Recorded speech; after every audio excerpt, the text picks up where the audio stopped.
Assalamualaikum, apa kabar semuanya? Kembali lagi bersama kita di channel Pelita Malam.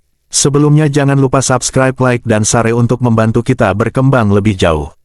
Oke guys, langsung ke cerita. Nah, cerita kali ini adalah melanjutkan kisah Pati Jiwo part 7. Kesendirian Wati sedikit terganggu, kala suara langkah kaki mengusik rongga telinganya. Saat itu, Wati masih berpikir positif. Ia menyangka jika langkah kaki itu adalah langkah kaki bapak atau ibunya. Namun tak lama, firasatnya berubah, mendapati derap langkah semakin ramai seperti berlari mengitari di luar rumah. Ketegangan seketika menyeruak dalam diri Wati. Ketika dengan jelas telinganya menangkap langkah-langkah itu berhenti tepat di sisi jendela sebelah kamarnya. Rasa takut mulai menelusup benak Wati. Tapi entah mengapa, kakinya tergerak untuk mendekati jendela kaca tertutup gorden. Mengabaikan degup jantungnya yang sudah tak beraturan. Sedikit demi sedikit kain gorden mulai tersingkap tangan Wati. Kilatan cahaya lampu yang tergantung di sudut teras depan menambah jelas penglihatan Wati. Menatapi dari dalam puluhan kambing hitam berdiri berjejer di luar dengan sorot mata menembus kaca. Tapi ada satu sosok yang berbeda yang membuat Wati semakin terguncang jiwanya. Sosok perempuan yang sama dilihat ibunya malam itu, sedang beradu pandang dengannya. Cepat dan kuat desiran darah dirasa Wati. Sebelum satu suara jeritan melengking Wati, bersamaan dengan kembikan ngeri dari kambing-kambing bermata merah dan bertanduk. Tanpa pikir panjang, Lastri yang saat itu dekat dengan kamar Wati segera mengayunkan langkah kakinya, berlari menuju kamar Wati. Melupakan sejenak yang tadi, demi memastikan keadaan anaknya yang baru saja menjerit ketakutan. Namun, hanya sampai depan pintu kamar kaki Lastri mampu berpijak. Selebihnya tubuh Lastri dingin membeku, mendapati pemandangan tak kalah ngeri di dalam kamar. Di mana, tepat di atas ranjang anaknya tergolek tubuh Anissa tengah mengeliat seperti menahan sakit. Tapi bukan itu yang membuat jiwanya terguncang. Melainkan beberapa sosok kambing hitam yang tak lebih dari 5 ekor berada di sebelah kanan kiri Anissa dan satu sosok perempuan yang dilihatnya semalam, sedang duduk berjongkok di atas tubuh kecil Anissa. Kengerian bukan saja dilihat Lastri dan Wati dari wujud menyeramkan mereka. Namun lebih kepada apa yang sedang mereka lakukan. Lidah dari kelima ekor kambing hitam itu tengah menjilati tubuh Anissa.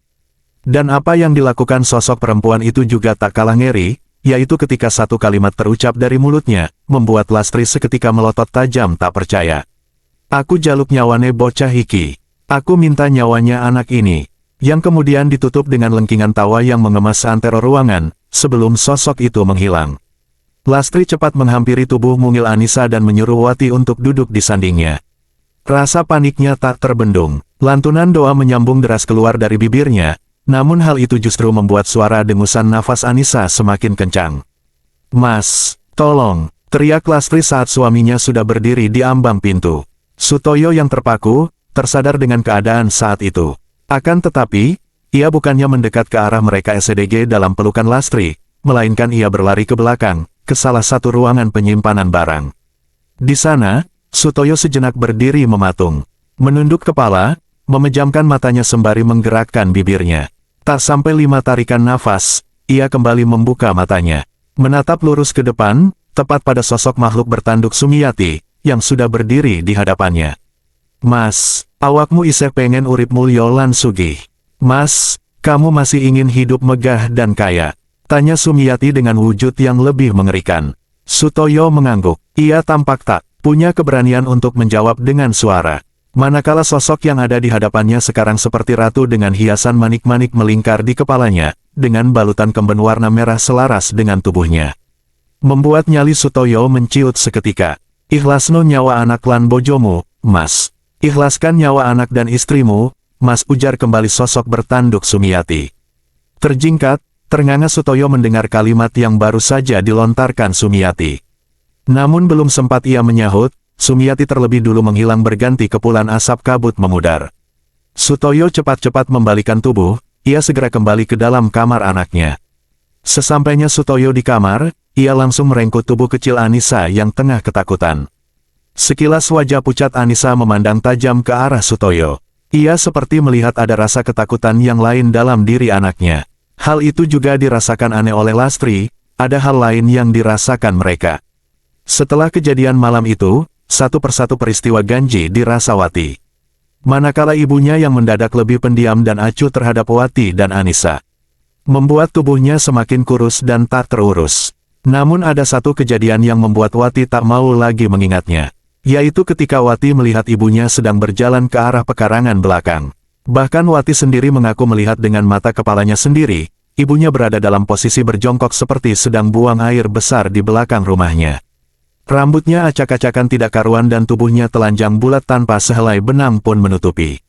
Walau saat itu gelap, tapi Wati berani memastikan bahwa masih dalam keadaan jongkok, tangan kanannya seperti meraup sesuatu dari pannya sendiri sebelum ia memasukkan ke dalam mulut. Lastri kemudian mengunyah dengan lahap, menelan lalu berdiri dan menari-nari. Pagi menjelang, aktivitas sedikit berbeda terjadi di rumah Sutoyo. Ia yang biasanya hanya mengurus kambingnya, kali ini tersibukkan kebutuhan kedua anaknya.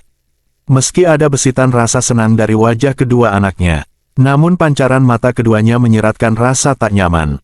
Manakala ada aroma mengganggu indera penciumannya, bau prengus dan busuk keluar dari tubuh Sutoyo. "Ibu, pripun, Pak? Sampun sehat." "Ibu gimana Pak?" "Sudah sehat," tanya Wati yang sudah terlanjur rindu akan sosok ibunya. "Ibu ije sakit?" "Nduk, ibu masih sakit," nduk jawab Sutoyo sembari menata dua piring di atas meja. "Kok dereng mari-mari, Pak?" "Kok belum sembuh, Pak?" sahut Anissa. "Iyo, nduk, makanya ibu didongakne ben cepet mari." "Wes gek di mamsik." "Iya, nduk. Makanya ibu didoakan biar cepat sembuh," suruh Sutoyo kepada dua anaknya. Anissa terdiam, sedangkan Wati menunduk seperti menyimpan sesuatu di balik kemurungan wajahnya. Suap demi suap dilalui oleh bocah tanpa keceriaan. Beberapa menit kemudian, keduanya bergegas melangkah ke depan yang ternyata telah ditunggu sang bapak. Sore itu, kilatan bersambung guntur bergemuruh, menandakan akan turun hujan. Seketika hawa dingin menyelimuti, menyapu kulit setiap penduduk desa, tak terkecuali tubuh lemah Lastri. Dirinya yang baru saja mengawali satu penderitaan, mencoba bertahan dalam kedinginan. Sampai suatu ketika, kejadian nyata yang sebenarnya tidak ingin Wati lihat, terjadi. Rumah gubuk yang dulu, kini sudah berbeda. Dinding papan sudah berganti dengan dinding batu bata. Masing-masing sudah memiliki kamar sendiri. Halaman depan sudah berpagar, sedangkan halaman belakang masih sama, namun sudah dipenuhi oleh kambing ternaknya. "Mbien, pas balik dolan, Mas, Ibuk ise eling, waktu itu, saya baru pulang main, Mas, Ibuk masih ingat?" Kata Bu Wati yang mulai mengingat-ingat kembali, memunculkan ingatannya tentang kejadian mengerikan itu terjadi. Wati mengetuk pintu, mengucap salam sebelum kakinya melangkah masuk ke dalam. Namun tak ada jawaban, mungkin Ibuk sama adik lagi tidur. Pikirnya, Wati mulai membuka pintu, dipanggilnya ibu dan adiknya sekali lagi. Masih sama tak ada jawaban. Wati kemudian masuk ke kamarnya sekarang, mengganti baju dan hendak pergi ke kamar mandi untuk membersihkan diri. Ketika Wati berjalan menuju kamar mandi, dia harus melewati dapur terlebih dahulu. Baru saja kakinya menginjak lantai dapur, Wati melihat dua tubuh terkapar di lantai. Wati berlari mendekat, memastikan milik siapa tubuh tergeletak di sana. Seketika Wati terdiam, karena apa yang dilihatnya, benar-benar membuat jiwa Wati terguncang hebat. Tubuhnya mendadak bergetar, matanya melotot, pandangannya tak mampu teralihkan ke arah dua tubuh tak bernyawa. Namun bukan itu yang membuat Wati menjerit histeris, tapi ketika Wati tahu jika di dalam baskom dengan api menyala itu, ada dua kepala yang Wati kenal. Dan singkat cerita, kejadian berikutnya, yang lebih gila dan sinting. Merenggut nyawa Sutoyo sendiri. Malam itu, setelah Wati melupakan semuanya. Seperti biasanya, Wati mengayu sepedanya menembus lebatnya hutan jati. Tiba-tiba Wati melihat rumah yang menurutnya tak asing baginya. Rumah berpagar tinggi tampak dijaga oleh dua orang berbadan besar di sisi kanan dan kiri pintu masuk, namun kedua penjaga itu mempunyai bulu di tubuhnya. Banyak pelayan mondar-mandir di sana. Wati yang penasaran pun masuk. Anehnya penjaga itu hanya diam saja, mereka seperti tidak dapat melihat Wati. Hal yang sama juga terjadi pada Wati saat memasuki rumah besar itu, tampak seluruh penghuni rumah tidak menyadari keberadaannya. "Kau pernah lihat rumah ini?" "Iya." "Apakah yang dimimpi itu?" Batin Wati dalam hati. Berbagai perabot dari emas, permadani dan seluruh isi rumah ini pernah sekali Wati lihat namun dalam mimpi. Tapi malam ini tampak nyata di hadapannya. Wati begitu takjub melihat kemegahan rumah ini. Dia pun berjalan masuk, lalu mencium aroma makanan yang menggugah selera. Wati pun mengikuti aroma tersebut hingga sampai di sebuah ruangan seperti dapur yang cukup besar. Di ruangan itu, setiap orang tampak sibuk dengan pekerjaannya masing-masing. Namun anehnya peralatan masak dan bahan makanan yang digunakan para pelayan itu membuat Wati mual. Manakala pemandangan yang begitu mengerikan bagi Wati, dia tidak mampu melukisnya. Saat dia menoleh ke kanan, dia melihat ibu dan adiknya tampak berdiri dengan penampilan yang sama persis seperti pelayan lainnya di sana. Wajahnya pucat pasi, seperti tak ada darah yang mengalir, melambai ke arah Wati sedang berdiri seraya menggerakkan bibirnya. Wati dapat menangkap gerakan itu. TOLOONG. Tak tahan dengan itu semua, Wati pun meninggalkan ruangan tersebut. Dia ingin segera keluar dari rumah itu. Saat menuju jalan keluar, dia mendengar lagi suara mengerang. Suara yang tidak asing, itu suara bapaknya. Wati yang penasaran pun mencari di mana suara itu berasal. Rupanya itu dari kamar utama di rumah ini. Saat Wati membuka pintu, Wati terkejut bukan main. Di sana, tepatnya di atas dipan kayu, ranjang busa dengan kain putih tipis sebagai penutupnya, namun masih bisa dilihat oleh mata Wati. Dia melihat Sutoyo, bapaknya tidak memakai sehelai benang pun. Dia tengah menggauli kambing berwarna hitam. Tidak hanya satu, ada banyak sekali kambing yang ada di sana. Mereka berbaris menunggu antrian mengelilingi Sutoyo yang bergerak maju mundur tiada henti. Wati bisa melihat dengan jelas wajah itu. Wajah menahan rasa sakit, sakit yang amat luar biasa. Karena setelah itu, Sutoyo tergeletak dengan tubuh berwarna biru dan mengeluarkan bau premus kambing. Wati membuka mata dengan nafas menderu. Ia menatap ke langit-langit kamar. Bertanya-tanya, apa semua hanya mimpi? Ia pun terbangun dari ranjang. Tak lama kemudian terdengar suara jeritan bapaknya dari dalam rumah. Wati pun segera beranjak dan mengikuti dari mana suara itu berasal. Hatinya was-was namun entah kenapa langkahnya makin lemas saat mendekati kamar bapaknya. Jeritan itu kini terdengar parau membuat Wati memiliki tenaga kembali untuk mendorong gagang pintu kamar.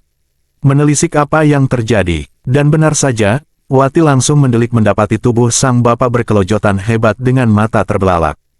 Perlahan Wati pun mendekat dan mendapati tubuh bapaknya yang sudah berwarna biru keunguan di akhir hayatnya. Tamat. ****.